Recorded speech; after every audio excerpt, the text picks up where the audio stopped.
அடுத்த சகோதரர் கேட்டுக்கிறாங்க, தஹஜ்ஜுத் தொழுகையை பற்றி கொஞ்சம் விளக்கமாக சொல்லவும், அதே மாதிரி தஹஜ்ஜுத் தொழுகையில் வித்ர் தொழுகை எப்பொழுது தொழ வேண்டும் அப்படின்னு கேட்டுக்கிறாங்க. தஹஜ்ஜுத் தொழுகைங்கிறது அல்லாஹ் குர்ஆனில் சொல்கிறான், சூரத்து பனி இஸ்ராயில்ல, ஒமினல் லைலி ஃபதஹஜ்ஜத் பிஹி நாஃபிலத்தன் லக் அஸா அன் யபஅஸக ரப்புக மகாமம் மஹ்மூதா. நபியே, நீங்கள் நஃபிலான நிலையில் அதிகப்படியாக இருக்கும் நிலையில் தஹஜ்ஜுத் தொழுகையை இரவில் எழுந்து தொழுவீராக அல்லாஹ் சுப்ஹானஹு வ தஆலா ரசூலுல்லாஹி ஸல்லல்லாஹு அலைஹி வஸல்லம் அவர்கள் கட்டளையிடுகின்றான்.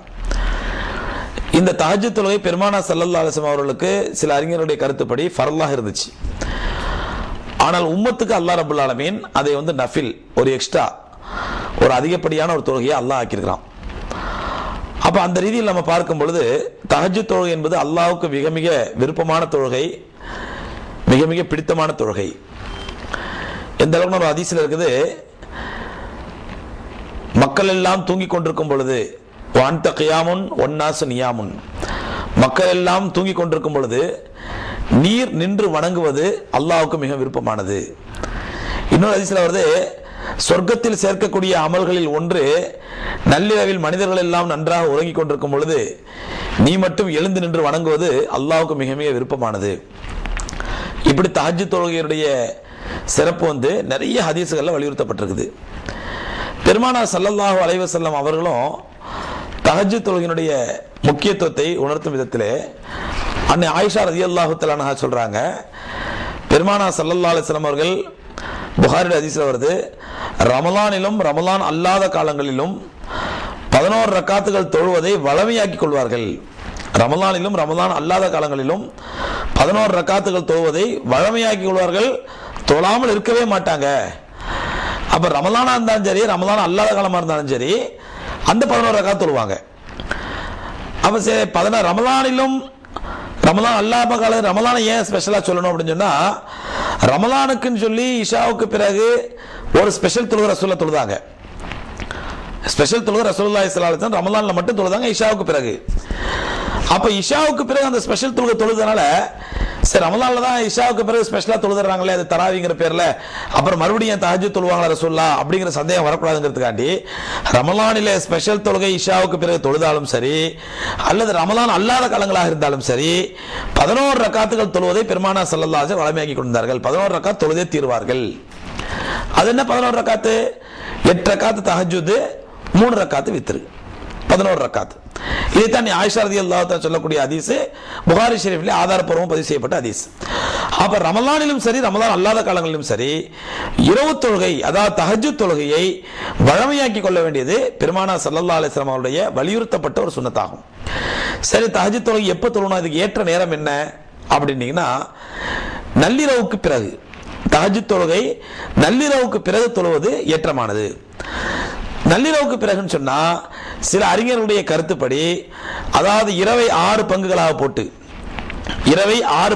போட்டு கடைசி 6வது பங்கு, அதாவது இஷாவிலிருந்து சுபு சாதிக்கு வரை, சூரியன், அதாவது சுபு சாதிக்கு தொழுகை சுபு நேரம் வருது பாருங்க. உதாரணமா இன்னைக்கு இஷா வக்துங்கிறது ஒரு 8 மணிக்கு வருதுன்னு வைங்க, சுபு சாதிக்குங்கிறது உதாரணமா ஒரு 5 மணிக்கு வருதுன்னு வைங்க. இப்ப இந்த 8 மணிலேருந்து 5 மணி வரைக்கும் உள்ள டைம் 6 பாட்டா போயிட்டு கடைசி 6வது பாட்டு தான் தஹஜ்ஜுத் தொழுகைக்கு ஏற்ற நேரம். அதாவது உதாரணமா ஒரு 3:30 5 மணி வரைக்கும், 3:30 சுபு பாங்கு சொல்றதுக்கு முன்னாடி வரைக்கும் தஹஜ்ஜுத் தொழுவலாம். அப்ப இது தஹஜ்ஜுத் தொழுகைக்கு ஏற்ற நேரம். சரி, தஹஜ்ஜுத் தொழுகையில தொழணும்னு சொன்னா தூங்கி முழிச்சாதான் தஹஜ்ஜுத் தொழணுமா? சில பேர் பாத்தீங்கன்னா நைட் டியூட்டி இருக்கும். நைட் இப்போ இன்னைக்கு கால் சென்டரில் ஒர்க் பண்ணுறவங்க, இல்லை கம்ப்யூட்டர் சாஃப்ட்வேரில் ஒர்க் பண்ணுறவங்களாம் நைட் டியூட்டி இருக்கும். இப்போ இவங்க நைட் டியூட்டி முடிச்சுட்டு வரும்போது ஒரு 3-3:30 மணி ஆகிடும், 2:30 மணி ஆகிடும். சரி, அப்படியே தஹஜ்ஜுத் தொழுது அப்படி படுத்துடலாமா, அப்புறம் சுபுக்கு எழுந்து தொழுதுக்கலாமா, தூங்கினா தான் தொழுவணுமா அப்படின்னு சொன்னால், தூங்கினா தான் தஹஜ்ஜுத் தொழுதாகணுங்கிற எந்த கம்பல்சரி கிடையாது. தூங்கி முடிச்சுதான் தஹஜ்ஜுத் தொழணும் அப்படின்னு சொல்லி எந்த கம்பல்சரி கிடையாது, எந்த ஆதாரமும் இல்லை. ஸோ அதனால நீங்க தூங்காமலும் தஹஜ்ஜுத் தொழலாம், தூங்கி முழிச்சு எழுந்திருச்சு தஹஜ்ஜுத் தொழுவது மிகவும் ஏற்றமானது. ஏன்னா அல்லாஹ் சொல்றான் ஒரு ஆயத்துல, தத்தஜாஃபா ஜுனூபுஹும் அனில் மவாஜிஇ, அவர்கள் தங்களுடைய விலா எலும்பை படுக்கையிலிருந்து உயர்த்தி தங்களுடைய இறைவனை வணங்குவார்கள். அப்ப படுக்கையிலிருந்து உயர்த்தி தூங்கி எழுந்திருச்சு தஹஜ்ஜுத் தொழுவது மிகவும் ஏற்றமானது. படுக்கையிலிருந்து எழுந்திருச்சு தொழுவது ஏற்றமானது.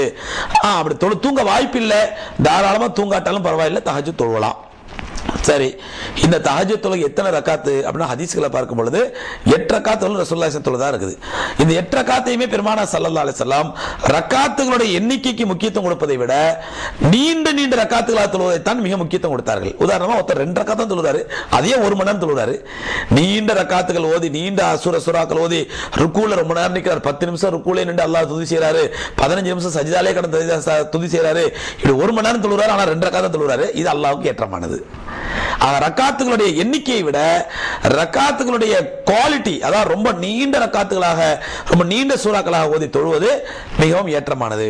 சரிங்க, எனக்கு பெரிய பெரிய சூறாக்கெல்லாம் தெரியாது, நான் எனக்கு தெரிஞ்ச சின்ன சூறாக்களே ஓதி தொழலாமா? தாராளமா தொழலாம். ரப்புல் ஆலமீன் மிகவும் சந்தோஷமாக அதை கபூல் செய்து கொள்வான். என்னுடைய அடியானுக்கு பெரிய சூறாக்கள் தெரியாட்டா கூட சின்ன சூறாக்களையாவது ஓதி என்ன தொழுணுங்கிற ஆர்வத்தை தொழுறானே அப்படிங்கிற உங்களுடைய இன்டென்ஷன், அந்த நியத்தை ரப்புல் ஆலமீன் கபூல் செய்து அதற்கேற்ற மாதிரி உங்களுக்கு கூலி கொடுப்பான். சரி, இப்ப தஹஜ்ஜுத் தொழுறாங்க, தஹஜ்ஜுத் தொழுத முடிச்ச பிறகுதான் வித்ர் தொழணுமா? இல்லன்னு சொன்னா தஹஜ்ஜுதுக்கு முன்னாடி வித்ர் தொழுதலாமா அப்படின்னு சொன்னா பெருமானார் ஸல்லல்லாஹு அலைஹி சொல்றாங்க, வித்ர் தொழுகையை உங்களுடைய இரவு தொழுகைகளின் கடைசி தொழுகையை ஆக்கிக் கொள்ளுங்கள். உங்களுடைய இரவின் கடைசி தொழுகையாக வித்ர் தொழுகையை ஆக்கிக் கொள்ளுங்கள் நபி ஸல்லல்லாஹு அலைஹி சொல்றாங்க. அப்ப அந்த அடிப்படையில் நாம தஹஜ்ஜுதுக்கு பிறகு வித்ர் தொழுவது தான் மிகவும் ஏற்றமானது. அன்னை ஆயிஷா ரலியல்லாஹு தஆலா அறிவிக்கக்கூடிய புகாரியுடைய ஹதீஸ் அறிவிக்குது, 11 ரக்காத், அதாவது 8 ரக்காத் தஹஜ்ஜுத், 3 ரக்காத் வித்ர் தொழுவாங்க நபி ஸல்லல்லாஹு அலைஹி வஸல்லம் அப்படின்னு அறிவிக்கிற ஹதீஸ். இப்போ நீங்க இரவுல படுக்கும் பொழுது தஹஜ்ஜுதுக்கு முழிப்போமா முழிக்க மாட்டோமான்னு தெரியல, டவுட்டா இருக்குது, முழிச்சா தொழுவலாம், இல்லைன்னா இல்ல அப்படிங்கிற மாதிரி இருந்தா அப்ப வித்ர தொழுதுறது தான் ரொம்ப ஏற்றமானது. வித்ர தொழுதுட்டு நீங்க படுங்க. படுத்து நீங்க விரும்பினபடியே முழிச்சிட்டீங்க, விழிப்பு வந்துருச்சு, இப்ப தஹஜ்ஜுத் தொழுவீங்க. இப்ப தஹஜ்ஜுத் தொழுத பிறகு மறுபடியும் வித்ர தொழணுமா? தேவையில்லை. நீங்க ஆரம்பத்தில் தொழுது வித்ரே போதுமானது. கன்ஃபார்மா தெரியுது, இல்ல நான் தஹஜ்ஜுத் கண்டிப்பா தொழுது எழுந்திருவேன் இன்ஷா அல்லாஹ், டவுட்டே கிடையாது, வளமையாய் போச்சு அப்படின்னா அப்ப தஹஜ்ஜுதுக்கு அப்புறம் வித்ரை தொழுவதுதான் மிகவும் ஏற்றமானது. இப்ப நீண்ட ருக்குகள்லையும் நீண்ட சஜிதாக்கள்லையும் நம்ம தஹஜ்ஜுத் தொழுவும் பொழுது நீண்ட ருக்கு ஓதுறோம், நீண்ட சஜிதா தெரிஞ்சுனா அதுல என்ன ஓதுறோம் அப்படின்னு சொன்னா வளமையா ஓதக்கூடிய சுபான் ரபில் அலீம் வ பிஹம்திஹி இதையே அதிகமா ஓதிக்கிட்டே இருங்க. சஜிதால சுபான் ரபில் அலா வ பிஹம்திஹி இதையே அதிகமா ஓதிட்டு இருக்கலாம். அதுக்கு ஒரு ஸ்பெஷலா திக்ரு துவா ஒண்ணும் கிடையாது. சாதாரணமா செய்யக்கூடிய திக்ருகளையே நம்ம ரொம்ப அதிகமா செய்யணும், ருக்குகளையும் சஜிதாக்களையும் ரொம்ப அதிகமா செய்யணும். இதுதான் தஹஜ்ஜுத் தொழுகை பற்றிய சுருக்கமான விளக்கம்.